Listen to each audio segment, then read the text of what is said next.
So, right now, if somebody is going to be in a draft tonight, tomorrow, end of this week, and Jonathan Taylor is definitely going to be sitting there at the end of a first round. Let's say you've got an 8th overall, 9th overall, 10th overall pick. People are going to be staying away from Jonathan Taylor, but he's just going to be staring at you. How do you view him right now with everything that's going on?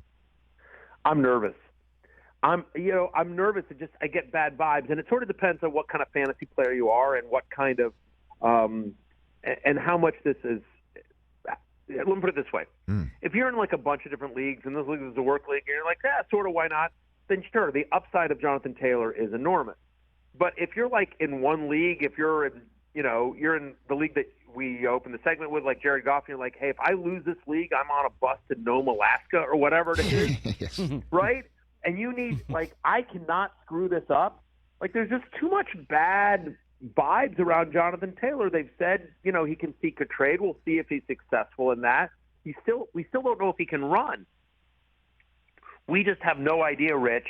The guy hasn't been out there playing, and I don't want to accuse anyone of anything, but I don't know how serious this injury is. I don't know if he's just – there's clearly bad blood.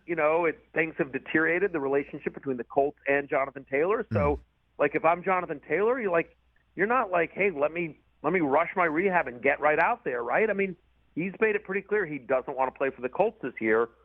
He doesn't, so we'll see how it all plays out, but it certainly makes you nervous. So I certainly am not using a first-round pick on him. Into the second, third round, that's when you start thinking about it.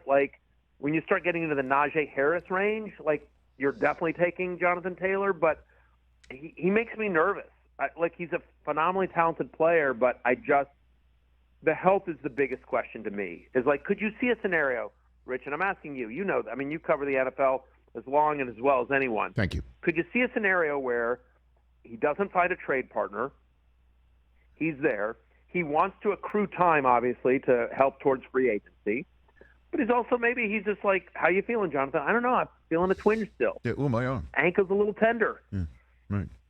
I don't know. He's again, I don't want to accuse anyone of anything, but I'm just saying, I know. You see a scenario where he's not rushing to get out on the field to play for a Colts team that might struggle this year. I'm with you. I just don't know how that's going to play out. I'd be terribly concerned if my draft was right now. That's why in the so-called draft in my life that I want to win more than any other, we draft on opening night.